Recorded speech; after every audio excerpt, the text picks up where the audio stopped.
चलो भाई शुरू करते हैं आज का हमारा टॉपिक। और आज का हमारा जो टॉपिक रहने वाला है वो है क्लास 10th का एपी अर्थमेटिक प्रोग्रेशन।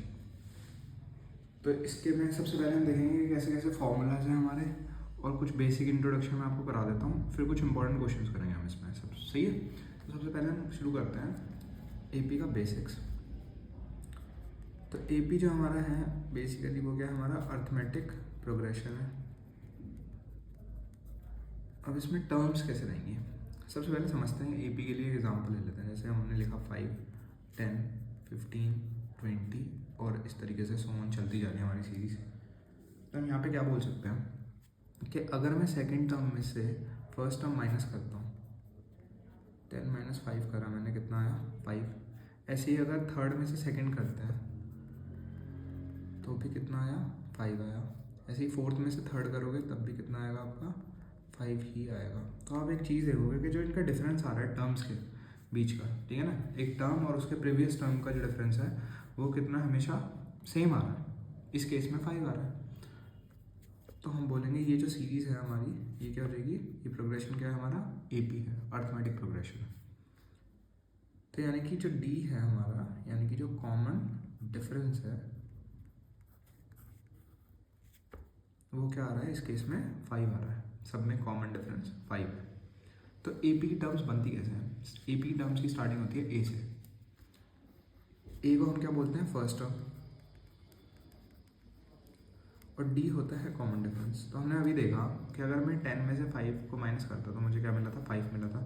तो अगर मैं इस टर्म में ये कॉमन डिफरेंस ऐड कर दूँ, यानी कि ए प्लस डी कर दूँ, तो मुझे क्या मिल जाएगी, सेकेंड टर्म मिल जाएगी। 5 + 5 10 आ जाएगा। तो ये क्या हो गई मेरी सेकेंड टर्म। ऐसे ही अगर इस a प्लस डी में वापस से, यानी कि इस a प्लस डी में, इसको मैं बोल सकता हूँ a प्लस डी, ये था a, तो इस a प्लस डी में वापस से d ऐड कर दें तो ये मिल जाएगी मुझे थर्ड टर्म। यानी कि मैं क्या बोल सकता हूँ, ये क्या हो गई a प्लस 2d। तो यानी कि थर्ड टर्म क्या हो गई मेरी, a प्लस 2d। ऐसे ही फोर्थ टर्म निकाल सकते हो, फिफ्थ टर्म निकाल सकते हो। तो आप देखोगे कि हमेशा क्या हो रहा है कि जो d की वैल्यू है इस जो भी टर्म है उससे 1 माइनस है। यानी मैं इसको बोल सकता हूँ a plus 3 minus 1 into D. इसको बोल सकते हैं a प्लस 2 माइनस 1 डी। तो ऐसे ही अगर आप चलते जाओगे और आप nth टर्म के लिए निकालोगे, आप किस टर्म के लिए निकाल रहे हो, nth टर्म के लिए अगर आप निकाल रहे हो, तो आपकी वैल्यू क्या आएगी, a plus n minus 1 D. इस फॉर्मूले के अकॉर्डिंग जब हम थर्ड टर्म के लिए निकाल रहे थे तो क्या लिखा था, a 3 minus 1 D, a plus 2d आता था। तो nth टर्म के लिए क्या हो जाएगा, a plus n minus 1 D. तो ये हमारी क्या हो गई nth टर्म। और यही फॉर्मूला होता है हमारा, पहला फॉर्मूला जो है वो होता है an equals to a plus n minus 1 into d. इसमें an को हम क्या बोलते हैं, लास्ट टर्म, ठीक है, या nth टर्म बोल सकते हैं। लास्ट टर्म लेते हैं तब भी यही लेते हैं और वरना हम इसको बोल सकते हैं nth टर्म, ठीक है। हम इसको क्या बोल देंगे, nth टर्म बोल देंगे। और a क्या होता है हमारा, फर्स्ट टर्म। n क्या हो जाएगा, उस टर्म की वैल्यू, ठीक है ना, या नंबर ऑफ टर्म्स बोल सकते हो। अब 31st टर्म निकाल रहे होता है, n की वैल्यू 31 हो जाएगी, ठीक है ना। तो ये जाएगा नंबर ऑफ टर्म जो भी है आपकी। और फिर आपका चाहिए आपको डी आपका क्या होता है, कॉमन डिफरेंस, ठीक है। तो ये हो गया आपका बेसिक्स एपी का, जो हमारी एक्सरसाइज 5.1 के लिए इंपॉर्टेंट है। तो यहाँ से हमारा ये फॉर्मूला बहुत इंपॉर्टेंट है, a n equals to a plus n minus 1 d. अच्छा, कुछ बच्चे कंफ्यूज हो जाते हैं, वो सोचते हैं कि जो एपी होता है उसमें हमेशा क्या है, कॉमन डिफरेंस कुछ ना कुछ होना ही चाहिए, ठीक है। बट अगर मैं ये लिख देता हूँ कि 3 3 3 3 सो ऑन ऐसे, और अगर पूछा जाए कि is this progression A P, तो आप लिखोगे बिल्कुल यस। क्यों? क्योंकि इनका जो कॉमन डिफरेंस है डी जो है वो कितना है, 0 है। तो डी अगर 0 भी आ रहा है, डी नेगेटिव भी हो सकता है, 0 भी हो सकता है, 1 के बराबर भी हो सकता है, कोई भी वैल्यू ले सकता है डी, फ्रैक्शन में भी हो सकता है, ठीक है ना। तो आपका जो डी है वो क्या आ गया, 0। तो ये ए पी में तो रहेगा। तो इसमें कन्फ्यूज नहीं होना। कई बार बच्चे होते हैं कि कुछ ना कुछ डी होना ही चाहिए, और वो इसको लिख देते हैं no not in A P, तो वो गलत हो जाता है। MCQ में आता है क्वेश्चन ऐसे। तो ये आपको क्या करना है, यस लिखना है, बिल्कुल ए पी है, कोई प्रॉब्लम नहीं है इसमें, ठीक है। तो ये हो गया आपका पहला जो फॉर्मूला हमने सीखा। इसके अलावा एक दूसरा फॉर्मूला है सम का फॉर्मूला, वो भी मैं कवर कर लूँगा अभी साथ के साथ ही। तो जो अगला फॉर्मूला होता है वो होता है सम of n terms.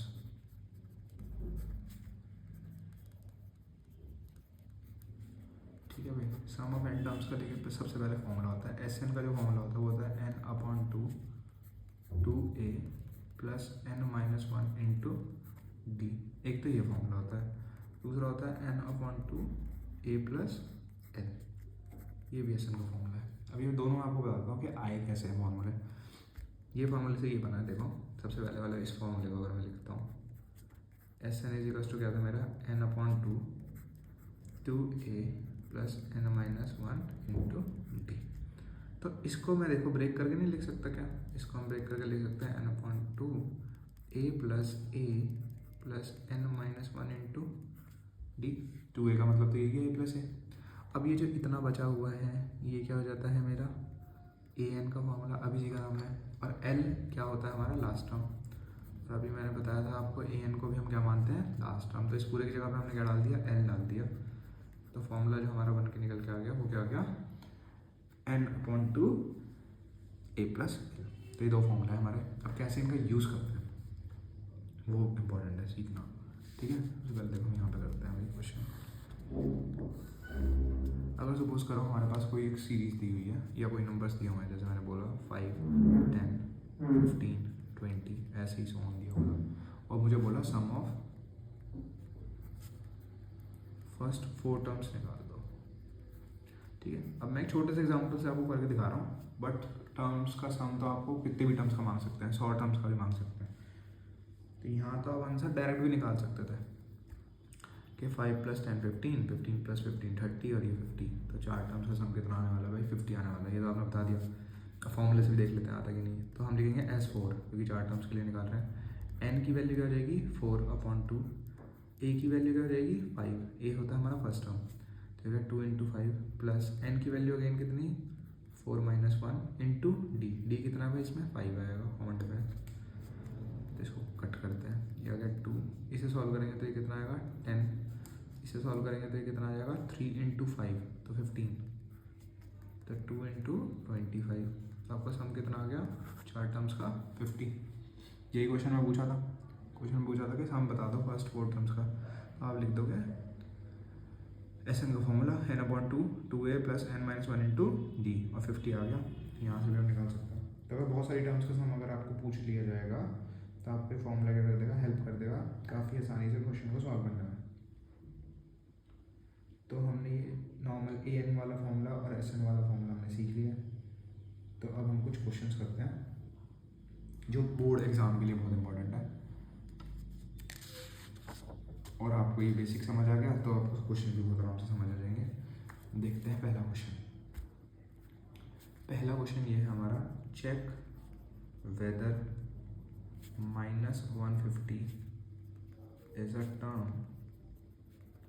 Of AP 11 8 5 और 2 और so on। तो जब भी ऐसा क्वेश्चन आएगा तो क्वेश्चन को तो हम सीखेंगे साथ में समझना कि अगर क्वेश्चन आते हैं तो उनको टैकल कैसे करना है। ठीक है ना, उन्हें समझना कैसे है। तो यहाँ पे ये बोल रहा है कि एक टर्म दे दिया आपको, कोई भी XYZ टर्म दे दी, यहाँ पे दी हुई है -150, और आपसे पूछा है कि क्या वो इस AP की टर्म है या नहीं। कभी भी आपको ऐसा क्वेश्चन आएगा कि कोई टर्म आपको एक AP की टर्म निकालनी है, तो आपको क्या करना है, कुछ भी नहीं करना, उस टर्म को AN टर्म मान लेना है। ठीक है, और अगर n की वैल्यू आपकी आ जाती है एक इंटीजर वैल्यू, तो आपका आंसर क्या होगा, यस वो उसका टर्म होगा AP का।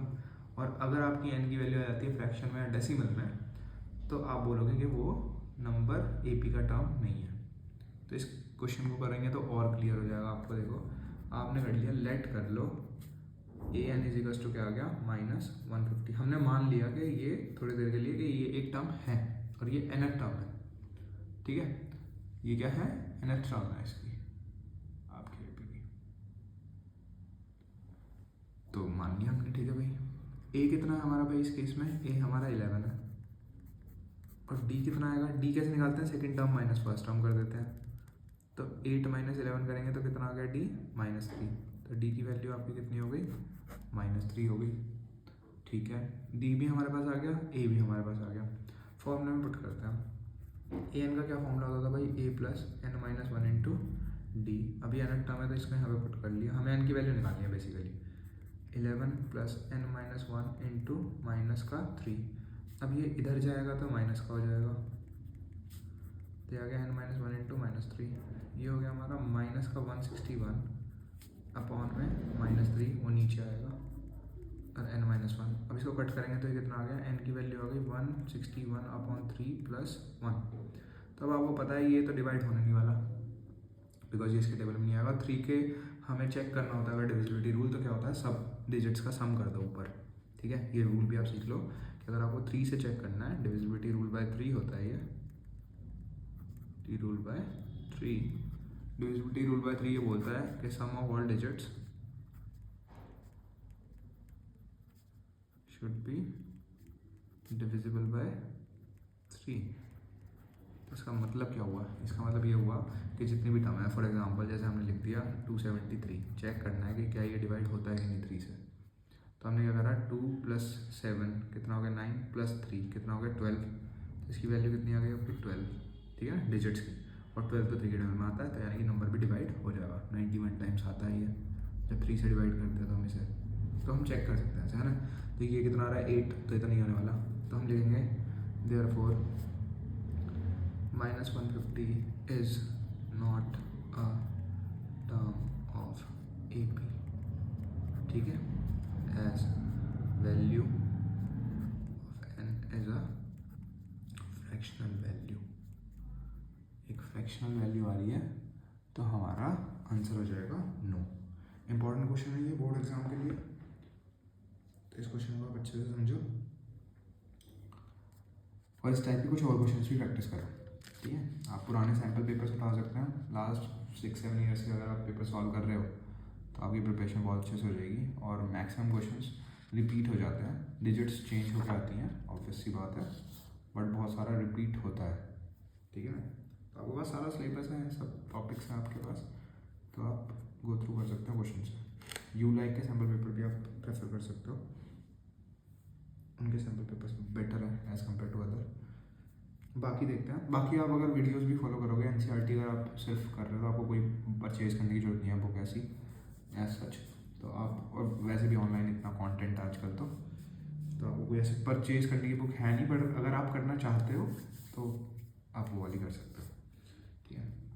नेक्स्ट है हमारा question, find the 31st term of an AP whose 11th term is 38 and 16th term is 73, ठीक है। तो ये बोल रहा है आपको फाइंड करना है 31st टर्म, आपको फाइंड करना है केपी का, और उसका 11th टर्म दे रखा है आपको और 16th टर्म दे रखा है। तो जब भी ऐसा क्वेश्चन आएगा कि एक टर्म आपको फाइंड करनी है और 2 टर्म्स आपको गिवन है, तो आपको सिंपल सी इक्वेशन बनानी है और ए और डी की वैल्यू निकालनी है और आप सॉल्व कर सकते हो। हमने देखो कैसे करा था। 31st जो हमारा टर्म होगा वो क्या होगा हमारा